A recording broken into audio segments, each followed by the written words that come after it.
Halo, apa kabar? Sahabat klikinfo.id. Saat ini kita berada dalam program Pisan, Bincang Santai bersama Bapak Brigjen Polisi Krisnanda. Selamat siang, Pak. Sore, Mas. Sudah sore rupanya. Oh, sudah sore. Menjelang malam. Menjelang malam. Apa kabar, Pak Kris? Baik. Ya, sehat selalu ya, Pak. Selalu sehat dan selalu semangat. Sekarang Pak Kris di Direktur Kamsel ya, Pak ya? Ya. Iya.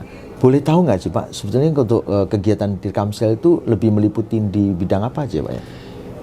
Kita ini ada 3 direktorat dan ada 3 bagian di Korlantas ini ya. Ya.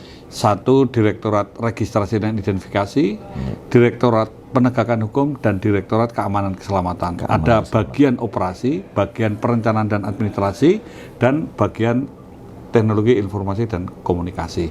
Nah, Kamsel sendiri atau keamanan keselamatan ini merupakan suatu direktorat yang membahas, memikirkan tentang bagaimana membuat standar untuk membuat standar-standar bagi terwujudnya lalu lintas yang aman, selamat, tertib, dan lancar. Terwujudnya upaya-upaya dalam rangka meningkatkan kualitas keselamatan dan menurunkan tingkat fatalitas korban kecelakaan.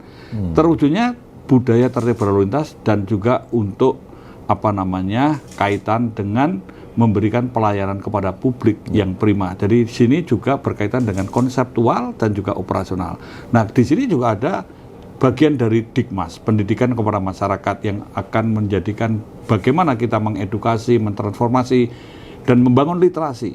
Serta di sini ada bagian untuk manajemen rekayasa lalu lintas atau traffic engineering, dan satu lagi kaitan dengan audit. Audit ini untuk bisa menganalisa, mengevaluasi apa pekerjaan kita sehingga bisa menghasilkan algoritma yang berupa infografis, info statistik, dan info virtual kaitannya kontak dengan indeks road safety. Siap. Jadi kalau di tempat ini justru apa artinya menjaga keamanan dan keselamatan di seluruh Indonesianya, Pak ya? Kalau Korlantas tentu dengan jajaran seluruh Indonesia. Seluruh Indonesia. Itu seperti halnya mengetahui kemacetan, mengetahui peristiwa, itu semua kan ada kamera-kamera itu dikontrol di sini juga kan? Jadi begini ya, permasalahan kamera itu alat, cara. Jadi kami di era digital ini membangun yang namanya road safety policing. Pemolisian untuk penanganan lalu lintas. Road safety dalam bahasa Indonesia kami mencoba memahami atau mengimplementasikan kaitan dengan lalu lintas yang aman, selamat, tertib, dan lancar. Nah, polisi bekerja melalui pemolisian, maka konteksnya road safety policing. Nah, konteks road safety policing di era digital, era revolusi industri 4.0 dan society 5.0, maka konteks yang harus dibangun adalah tidak sebatas CCTV, tapi membangun back office, application, dan network. Dan konteks ini tentu berbasis artificial intelligence dan Internet of Things. Dan semua ini kita wujudkan melalui model Smart City. Smart City pada pendekatan road safety policing adalah bagaimana mengatasi smart mobility dan smart living. Siap. Nah, ini berkaitan dengan kemerdekaan Indonesia yang ke-77 tahun. Tentunya Pak Kris sudah menjadi seorang polisi berapa tahun, Pak? 33 tahun. 33 tahun. Nah, arti kemerdekaan sendiri untuk Pak Krisnanda apa, Saudara? Bagi saya itu merdeka harus memerdekakan juga.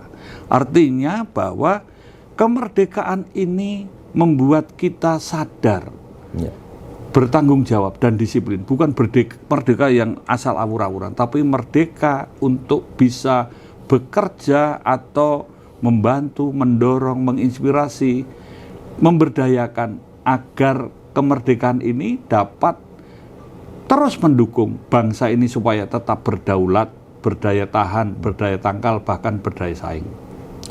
Pak Krisnanda udah mengalami atau pernah berada posisi di berbagai posisi ya, di kepolisian ya, di reskrim pernah, jadi di Sabara ya, Kapakop pernah. Nah, kalau setelah 77 tahun Indonesia merdeka ini, menurut Pak Krisnanda, apakah kepolisian sudah merdeka? Jadi begini, polisi ini pada konteksnya adalah sebagai penjaga kehidupan, pembangun peradaban, dan pejuang kemanusiaan. Arti penjaga kehidupan masyarakat bisa bertahan hidup, tumbuh dan berkembang kalau ada produktivitas.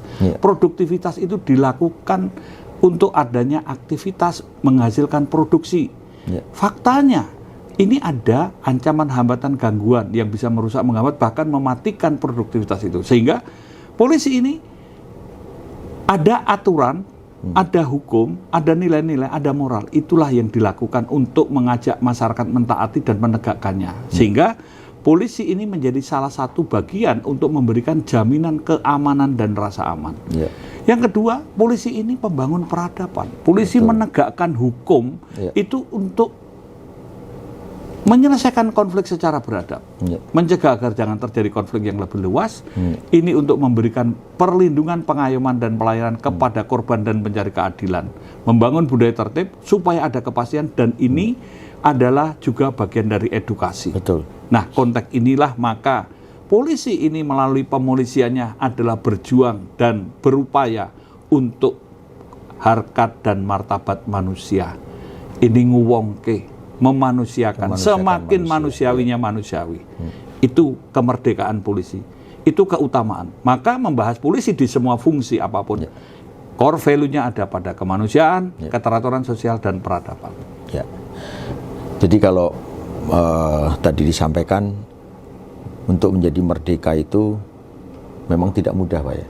Merdeka itu laksanakan keutamaannya. Kebahagiaan bukan sesuatu, tapi buah sesuatu.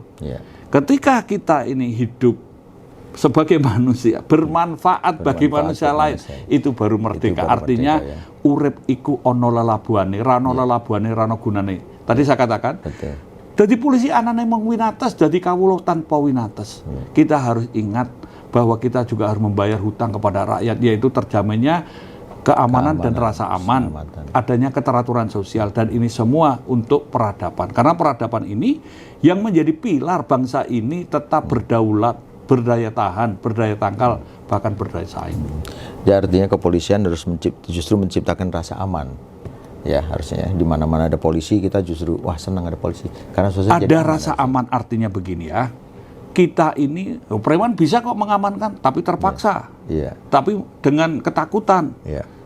Nah, tapi dengan adanya keamanan dan rasa aman, berarti polisi bisa menjadi ikon. Ikon bagi kedekatan, ikon kecepatan, dan ikon persahabatan. Kalau Pak Kris lihat selama ini perjalanan 70 tahun Indonesia merdeka. 77 tahun Indonesia merdeka. Sementara polisi sendiri umurnya udah berapa aja, Pak? 70. Tapi ingat loh ya, itu bukan umur polisi. Hari Bayangkara bukan hari ulang tahun Polri. Tapi di situ untuk menunjukkan kepolisian negara Republik Indonesia itu berada di Perdana Menteri. Jadi 1 Juli 1946 itu pada saat Polri berada di bawah Perdana Menteri. Sebelumnya sudah ada polisi tentunya. Polisi ini ada perang atau tidak ada perang, tugasnya tetap jalan. Karena itu untuk menjaga keteraturan sosial. Walaupun polisi juga ikut berjuang tentunya. Nah, disinilah sebetulnya perjuangan pasca kemerdekaan adalah mengisi bagaimana peradaban, bagaimana kemanusiaan, bagaimana keteraturan sosial. Karena itu akan menjadi kekuatan bangsa ini bisa tetap bertahan, berdaya tangkal, berdaya tahan, dan berdaya saing. Menurut Pak Krisnanda sendiri, ada nggak hambatan ya yang kerap ditemui dalam saya tanya, wong kita hidup aja penuh hambatan. Enggak, maksudnya ini, hambatan polisi untuk menjadi polisi yang merdeka.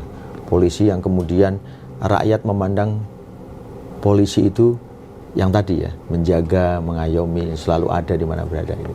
Ingat pada keutamaan. Ketika kita berjalan pada keutamaannya, itulah kemerdekaannya. Karena dengan keutamaan, artinya kita ini dengan sadar, tanggung jawab, dan juga disiplin. Nek dadi polisi ki, ini pakai bahasa Jawa boleh toh? Boleh, Pak. Kudu nyontoni, ngajari, ngewangi, belani, nek perlu bayari. Itu namanya getih. Nah, artinya itu akan muncul ketika dicintai. Kita harus cinta dan bangga. Kita harus merasa bahwa menjadi polisi ini adalah jalan hidup. Yeah. Jalan hidup itu berjuang, juga membayar hutang kepada rakyat. Yeah. Apa yang bisa diberikan untuk semakin manusiawinya manusia, untuk adanya keteraturan sosial. Kita ini harus sadar, apa yang kita lakukan itu cara, tapi tujuannya adalah untuk menjaga kehidupan, membangun peradaban, dan berjuang demi kemanusiaan. Itulah baru merdeka. Siap. Nah, jadi seorang polisi itu, Pak, artinya begini, titik di mana sih yang paling susah? Ini polisi ini kan paling gampang disorti, sementara dia harus banyak hal yang harus dikerjakan ya, mengamankan, mengatur, bahkan di segala lini selalu ada polisi. Saya tanya, Mas jadi kerja di media itu ya susah toh, angel. Tapi ketika mencintai enak toh?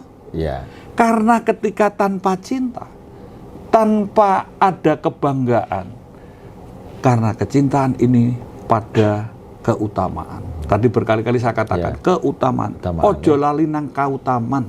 Ya. Nah, itulah soalannya. Tuntutannya kan beda, Pak. Mungkin kami hanya menyampaikan apa ya sama toh. Tapi kalau polisi kan tuntutannya dari segala lini, betul, Pak? Polisi memang diminta pada segala lini. Tapi ketika kita mencintai, walaupun kita belum sempurna, tapi kita berusaha. Karena ini pertama yang dikerjakan polisi selama bisa dipertanggungjawabkan secara moral, bisa dipertanggungjawabkan secara hukum, bisa dipertanggungjawabkan secara administrasi, bisa dipertanggungjawabkan secara fungsional dan secara sosial.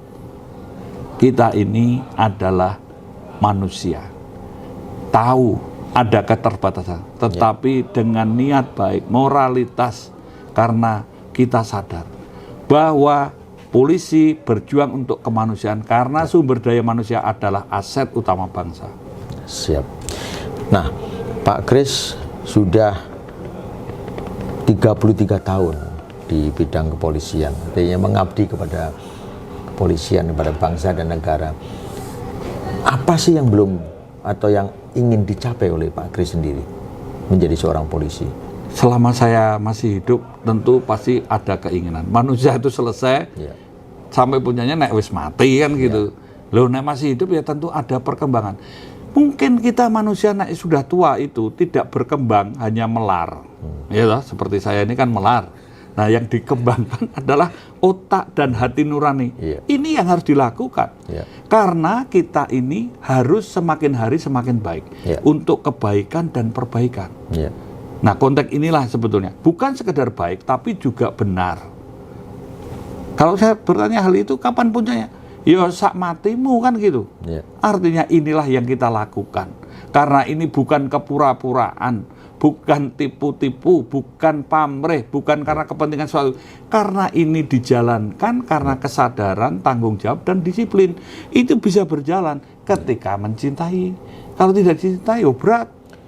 Jadi menurut Pak Kris, apapun pekerjaannya, apapun posisinya, kuncinya adalah mencintai. Kalau nggak dicintai gimana? Mas Gigi dah berkeluarga? Sudah. Berapa tahun? 25 tahun. Nah, menjaga itu kalau cintanya angus menguap kan tinggal rabi meneh. Nah, kita lihat perjalanan kepolisian dengan berbagai persoalan, dengan berbagai apa yang tantangan yang dialami, naik turunnya citra polisi, semua orang tahu. Kalau menurut kacamata Pak Kris sendiri, apa sih yang mestinya dibenahi? Apa sih yang harusnya mau dikerjakan di kepolisian sendiri? Apa sih, Pak, kalau menurut Bapak? Menjadi polisi harus ada kesadaran dari pendidikan, dari pekerjaan, dari apapun. Karena orang yang sadar itu wong sing waras. Orang yang kalau lupa dengan kesadarannya atau pamrih, itu namanya mengkhianati keutamaan. Kalau itu dilakukan dan itu terus sehingga lali itu nek wong Jawa ngomong edan. Jadi harus tetap waras. Waras adalah kita bisa menjalankan apa yang menjadi tugas dan tanggung jawabnya. Ini tak ceritani ya, boleh tak? Boleh, Pak. Basa Jawa nih. Tapi ini puisinya Rabindranath Tagore. Wah, ben ketok rada ilmiah ya toh. Biar rada nyastra dikit. Sajroning turu aku ngimpi yen urip iku kabungahan. Sajroning tangi aku meningi yen urip iku kewajiban. Sajroning tandang aku meningi kabungahan. Artinya apa? Rabindranath Tagore mengatakan, kebahagiaanmu itu akan ketemu ketika kamu menyelesaikan tugas dan tanggung jawabmu. Jadi orang akan berbahagia ketika bisa menyelesaikan apa yang menjadi tugasnya. Tugas sing wongke kamanungsan, memanusiakan manusia, keteraturan sosial, melu peradaban, iso ono lelabuane, ada manfaatnya. Hidup itu adalah menjadi manfaat dan berkat. Karena kita ini orang berdosa, tapi jangan jadi jahat. Siap. Terakhir Pak, harapannya paling tidak kita melihat polisi-polisi muda ini boleh dibilang pintar-pintar, polisi-polisi muda berbakat. Sebentar, pintar saja. Nek pintar-pintar itu ada kelicikan. Jadi cukup pintar aja. Cukup pintar. Pintar-pintar, ngangel. Iya. Aneh, biasa. Aneh-aneh. Konotasi pintar-pintar itu tidak hanya asosiasi loh. Itu persepsi bisa kemana-mana. Polisi pintar. Nah, tetapi polisi ini harus berhati nurani. Jadi O2H. Ini Profesor Sardo mengatakan, otak, otot, dan hati nurani. Dan polisi ini harus diyakini dan mendeklarasikan sebagai kumpulan orang baik. Begitu kira-kira ya. Pesannya buat para generasi muda, pesannya buat generasi kepolisian juga apa nih Pak? Boleh disampaikan ke...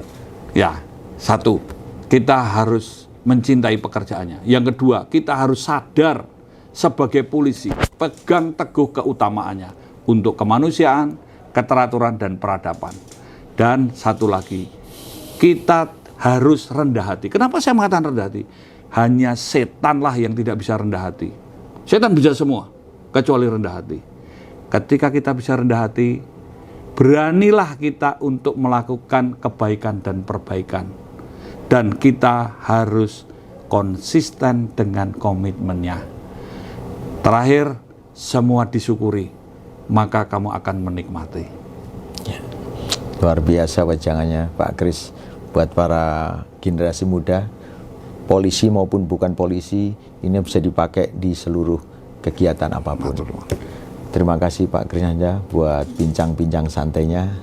Baiklah sahabat Klik Info ID, demikian bincang-bincang kami dengan Pak Krisnanda, kiranya bermanfaat dan sampai jumpa di bincang-bincang santai selanjutnya.